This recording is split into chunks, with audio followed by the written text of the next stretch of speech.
Almost ready to get things underway in the evening session here in Barnsley. It's a Baker game to start. That's what they call team matches in 10-pin bowling. Team Europe versus Team USA, and then a whole host of singles matches to enjoy, including Jesper Svensson versus EJ Tackett, two of the best, hottest young players in the game, lining up against each other twice. Wow. You really couldn't have thought that would happen, but it will tonight here in Barnsley. Okay, pretty much ready to go. Over to Cass Edwards and first Nick Hawley. Thank you very much indeed. Yep, it's the Baker to get us underway.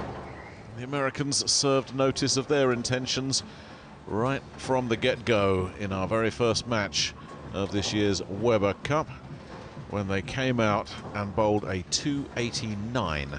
Now that in Baker play, when you've got guys just rotating their shots, taking a frame, then another frame from the next guy and so on, it is a freakishly high score in a Baker. If they can replicate that, they're going to take some stopping.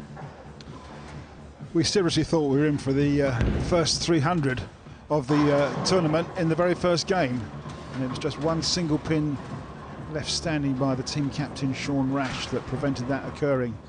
But as you say, Nick, a 289 is a massive game and a great start for Team USA. Looking ahead, and this has already been talked about, Jesper Svensson is the ace in the hole for Team Europe, the tall, young Swede. There he is, centre of the shot there, just moving around. Now, the way the draw has come out, and the captains don't know the order that the other guy is going with, he has drawn EJ Tackett twice in singles play. Now, that's the interesting development, because Tackett is the man that's being asked to shoulder the load a little bit in this Saturday evening session for the Americans. It was Marshall Kent who was up a lot earlier today. Yesterday we saw a lot of Kyle Troop, but Tackett is the man that's going to go up against this man twice. And Tackett has lost. There he is with the glasses. Now, Tackett has not had a great Weber Cup. He's lost his 2 singles matches and he's lost one of his 2 double matches, and the Americans really need Tackett to try and at least split that little mini series with Jesper Svensson, and that's a tough ask. It certainly is, but let's not get away from it. EJ Tackett is the reigning world champion, the current Tournament of Champions winner, and current PBA Player of the Year. And to step up against Svensson, who could probably claim second or third spot in the world of bowling at this particular time, and it's going to be 2 really great matches. Yeah, as you say, Tackett is certainly capable, hasn't shown it yet, and Svensson in this afternoon session showed he was human as well. All these players have had 1 or 2 ups and downs already. It's very, very rare that anybody will sail serenely through a Weber Cup, and it's very rare that anybody will stay slumped for too long either. But if there's one player that does need to break out for the Americans, it is Tackett. And he, remember, one of the 2 newcomers to the Weber Cup, and this format is unique in the world of 10-pin. Yes, they've all played on television, they get all that, you know, lights, cameras, that won't bother them. But an arena atmosphere with fans packed down the lane, that is new, that is different, and it is something that everybody that comes to this tournament for the first time has to get used to. You have to tune those people out. I go back a couple of years to the time when we actually had Peter Webber over here playing in the Weber Cup, and everybody said, oh, what a fantastic player he is. He took his time to get settled in. It's, as you say, it's lights, camera and action, and nerves really mustn't play too much of a part of that, although it's difficult to hide them. Well, I've never seen a player just walk in here like he belongs there and owns it, because there are so many things that you just don't have to deal with in normal bowling. It's very hard. Now, the guys that have really got the focus, got the blinkers on, the tunnel vision, just you, the ball and the pins, they're the ones that react the quickest. Well, the thing is, Nick, you mustn't actually think that you're playing against your opponent. Yes. It's the lane you have to play against. You've got to beat the lane, and if you can beat the lane and shoot 260 plus, you should win. We're playing on a freshly dressed lane. There's 42 feet of lane oil on a 60-foot lane, so you've got 18 feet of dry back end where the ball grabs the lane and hooks up to the pins. It's very heavy oil in the middle of the lane, but it tapers left and right. So there's 4 times the amount of oil in the middle of the lane as there is on the right-hand side. But as I say, it tapers away. It's called a medium to long condition, and it's a condition that the American team have chosen to play the evening session with.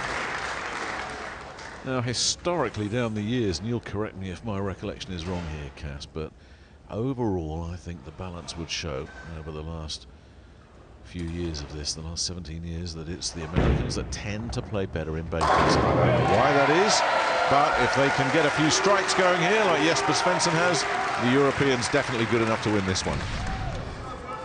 Great looking shot from Svensson here, right in the 1-2 pocket, carries all 10. And just going back to what you were saying, yes, early doors in the Weber Cup, it was the Baker game was almost a point thrown away by the Europeans. It really was. Sort of accept the fact we'll lose that one, but we'll make it up later on. But in more recent years, the Europe have had much more success. So the two-handed bowler for Europe has got a strike. Here is the two-handed bowler for USA, the distinctive Kyle Troop from North Carolina. All those revs that these two-handed bowlers get, just tearing the rack apart.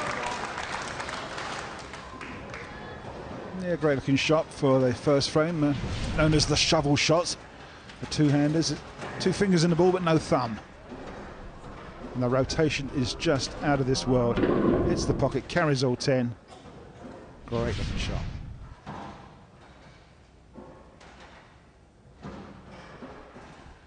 So here comes the skipper, Dominic Barrett from Colchester in Essex. Hits the pocket, rips the rack. That's a double for Team Europe. Just a reminder, we're playing the World Bowling scoring system. No countbacks, every frame is scored as it's bowled. 30 pins for the strike. So Europe have got 2 strikes and are 60 in the second frame.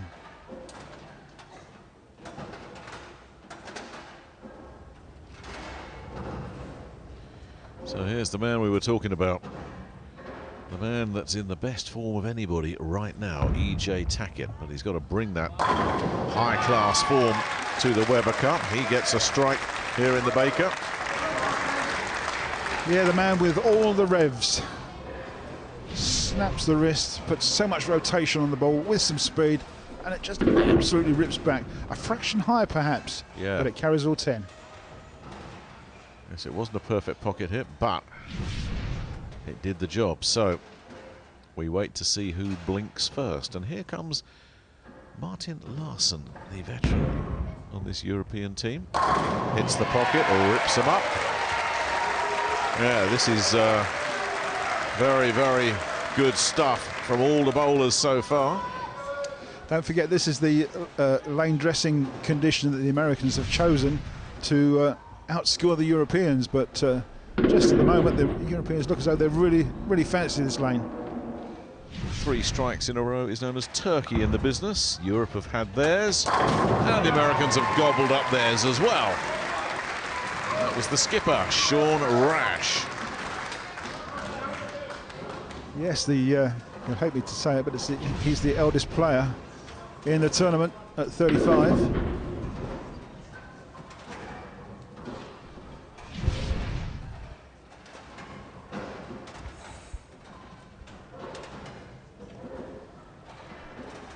So, that's on the table right now. Let's see if Stuart Williams can raise it a little bit higher. Yes, he can. 7 men have stepped up, 7 men have bowled strikes.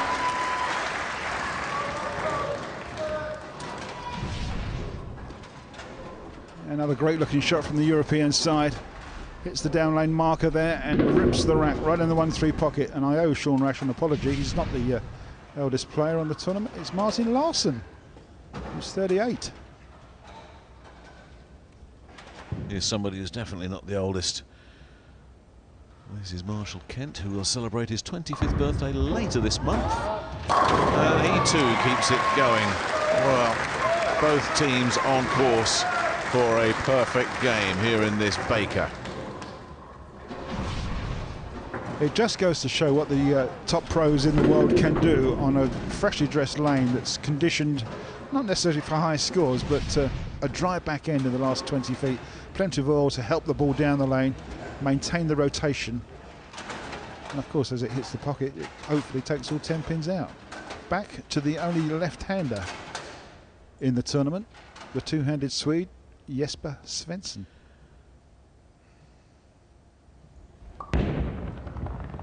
Yeah, he's nailed it as well. We're at a point in this, Baker, where it really does start to get highly pressurised, because you don't want to be the guy that lets the rest of the team down.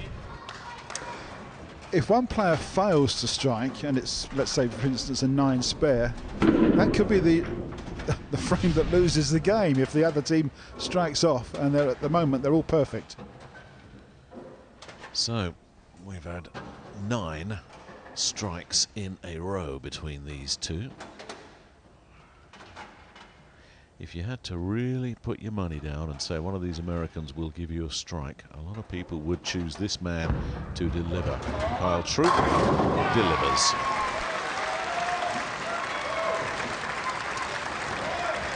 Well, look at all the strikes at the halfway stage. We're all level. 150 pins each. Let's not forget that the Americans won the first Baker game with, as we mentioned, that massive 289 game. And they're on course. Yeah, look at this. That's perfection.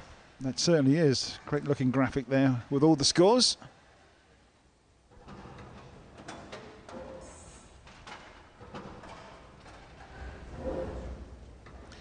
So the Europe skipper, Don Barrett, finds the pocket, takes all 10 out.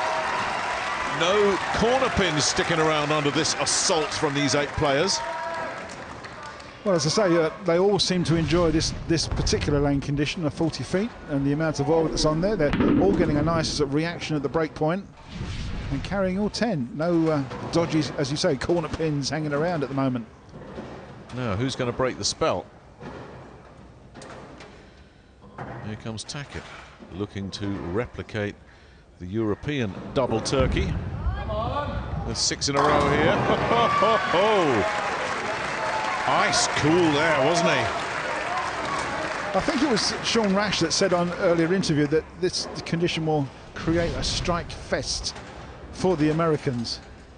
Well, he's correct in that, saying that, but it's also a strike fest for the Europeans, and I'm sure he wasn't counting on that. Well, we've seen 12 strikes in a row. And here is Martin Larsson. Trying to keep it alive. That's gone a little bit wide. Yeah, that missed the head pin. Yes, I'm afraid off the hand that was going in the wrong direction, and it picked up the lane oil on the outside of the lane, and it held it out there for too long. The ball actually started to break and come back, but that's just gone too wide, and it's not going to make the head pin. Look at that. 1, 2, 4, and the 8 pins left. Now he's under pressure to spare this, but everybody's under pressure because everybody's had strikes. Well, an open frame really would be the most terrible perspective, really, and that was never going to happen. Larsson's got his spare. But it was only a 6 count on the first ball, so the spare gives him 16 pins. Had it been a 9 spare, it would have been 19. It's given the Americans a little bit of breathing room here. Well, it will have if Sean Rash can blast another one in frame number 7. Well, there is one of those corner pins that just wouldn't go. But there's the difference, you see. Martin Larsson only taking 6 pins, Rash taking 9. That's why the Americans are still in front here. Yes, a spare here, and there'll be 3 pins in the front with just 3 frames to go. Rash makes the spare nicely. So the spell broken in the 7th frame for both these teams. No 300 game here. Yeah, pressure off, apparently. It's amazing, isn't it, when the streak ends like that, you end up getting a little flurry of spares. Stu Williams will be hoping that is not the case here and that he will get Europe back on track. Keep the pressure on the Americans. All they have to do now, Team USA, is match what the Europeans do, and they will take this point. They've got to match that.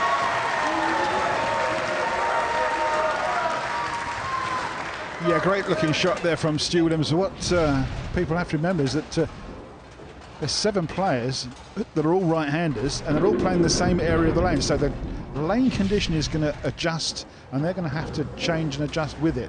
Oil will be carried down that right-hand side, whereas young Svensson on the left-hand side has got the lane all to himself. So there will be some variation on that right-hand side by now. Here is the marathon man, 4 straight matches in a row in the afternoon session, and he has left the big 4, and that might cost the USA this point. Well, with Europe working on a strike next frame, this was a really big ball, and unfortunately it's straight through the face of the number 1 pin. It leaves the 4, 6, 7, 10, known as the big 4, as you described, Nick. It's a makeable spare, but we're looking sort of maybe 50 to 1. Well, he certainly gave it a shot, but two pins is all he makes, and in that frame it's just 8 scored. Well, that's a game changer, especially as we get down to the business end of this, frame 9, the traditional foundation frame. Basically, the Europeans can get the point here with a strike and a spare. Cass is quickly doing the calculations to make sure I'm correct. No, Nick, I'll take your word for it. Well, don't do that. But a double here for Svensson will be very handy, shall we say. Well, here's the young Swede trying to work his part of it and doing just that. I'll tell you what, we talked about the 289 the Americans bowled. Europe are still on course for a 286 here. And that is probably the ball that secures the point here. Yes, it certainly is, and Svensson knew it as well. 2 strikes here for USA in 9th and 10th will give them 267. Europe are already on 256.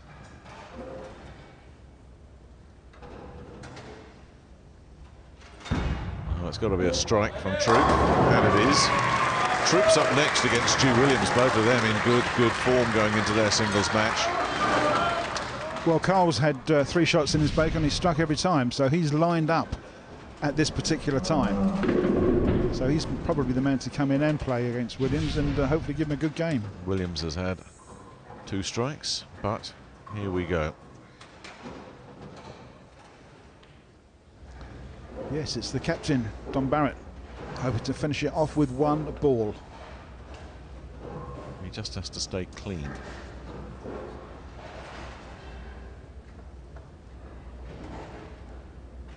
An open frame would open the door for the Americans to steal this point. Doesn't need the strike, but must make sure he takes all 10 pins. And really taking his time over this. So they can't celebrate the point yet, but they might be able to in a moment. That's the moment.